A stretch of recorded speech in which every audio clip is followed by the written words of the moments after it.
नमस्कार। मैं मिथिलेश सैनी हिंदी सागर में आपका स्वागत करती हूँ। आज हम आपको राम लक्ष्मण परशुराम संवाद समझाएंगे।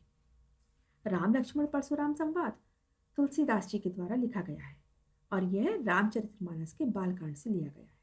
तो सबसे पहले आइए श्री तुलसीदास जी के बारे में कुछ थोड़ी सी जानकारी प्राप्त कर लेते हैं। तुलसीदास जी का जन्म उत्तर प्रदेश के बांदा जिले के राजापुर गांव में सन 1532 ईस्वी में हुआ था। कुछ विद्वान उनका जन्म स्थान एटा भी मानते हैं। तुलसी का बचपन बहुत संघर्षपूर्ण था। जीवन के प्रारंभिक वर्षों में ही माता पिता से उनका विछोह हो गया था। विछोह मतलब अलग हो गए थे। कहा जाता है कि गुरु कृपा से उन्हें राम भक्ति का मार्ग मिला। वे मानव मूल्य के उपासक कवि थे। राम भक्ति परंपरा में तुलसी अतुलनीय है। उनके राम मानवीय मर्यादाओं और आदर्शों के प्रतीक हैं, जिनके माध्यम से तुलसी ने नीति, स्नेह, शील, विनय, त्याग जैसे आदर्शों को प्रतिष्ठित किया। तुलसी ने रामचरितमानस की रचना अवधि में की है। रामचरितमानस का मुख्य छंद चौपाई है तथा बीच बीच में दोहे, सोरठे तथा अन्य छंद प्रयोग गए हैं। तो ये थी थोड़ी सी जानकारी तुलसीदास जी के बारे में। अब हम ये संवाद शुरू करने से पहले कुछ जानकारी प्राप्त कर लेते हैं जो अनिवार्य है कि ये चौपाई कब लिखी गई थी। तो यह अंश रामचरितमानस के बालकांड से लिया गया है। राजा जनक जो सीता जी के पिताजी थे, राजा जनक के यहाँ मुनि परशुराम जी ने श्री शिव जी का एक धनुष, भगवान शिव का एक धनुष धरोहर के रूप में रखा था।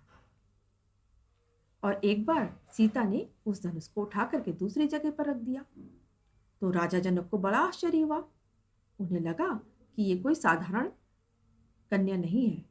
इसलिए उन्होंने सीता के स्वयंवर के लिए एक शर्त रखी कि जो कोई भी उस शिव के धनुष को उठाकर उसकी डोरी बांध देगा, उसी के साथ वह सीता का विवाह कर देंगे। अब सीता का स्वयंवर हो रहा था। शिव जी का धनुष वहां रखा हुआ था। बड़े बड़े राजकुमार आए हुए थे, बड़े बड़े राजा आए हुए थे। सभी ने उस भगवान शिव के धनुष को उठाने की कोशिश की, लेकिन वो इतना भारी था कि किसी से हिला तक नहीं। वहीं पर श्री राम और लक्ष्मण जी अपने गुरु वशिष्ठ जी के साथ वहां आए थे। गुरु वशिष्ठ जी के साथ आए हुए थे। राजा जनक बहुत दुखी हो रहे थे कि कोई भी राजा या राजकुमार इस धनुष को नहीं उठा पा रहा है। तो वो दुखी होकर के कुछ कहने लगे कि ये जो पृथ्वी है वो वीरों से खाली हो गई है। लक्ष्मण जी को ये सब बातें अच्छी नहीं लगती, क्योंकि वो तो एक बहुत बड़े वीर थे। तो उन्होंने जनक जी की बातों का खंडन किया और अपने गुरु से आज्ञा ली तथा राम जी से कहा कि हे राम जी, आप इसकी धनुष की डोरी को बांध दीजिए।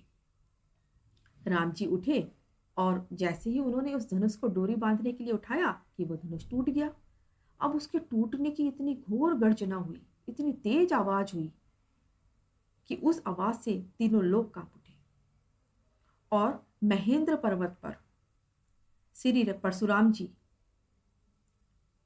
मुनि परशुराम जी जो है वो तपस्या कर रहे थे। जब उन्होंने इस गर्जना की आवाज सुनी तो वे एकदम पहचान गए कि ये तो शिव का धनुष है जो मैंने राजा जनक्य रखा था। ये तो उसी के टूटने की आवाज है। वो तुरंत राजा जनक्य आ गए। वहां आकर के जब उन्होंने शिव के धनुष को टूटा हुआ देखा तो उन्हें बड़ा ही क्रोध आ गया और वह क्रोधित होकर जो है वो आपस से बाहर हो जाते हैं। लेकिन राम के विनय और विश्वामित्र के समझाने पर राम की शक्ति की परीक्षा लेकर अंत में उनका गुस्सा शांत होता है।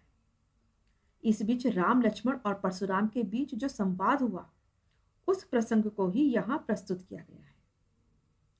परशुराम के क्रोध भरे वाक्यों का उत्तर लक्ष्मण अपनी व्यंग्य वचनों से देते हैं और यही इस प्रसंग की विशेषता है कि लक्ष्मण जी ने किस तरह से व्यंग्य बाणों से परशुराम जी को परास्त किया।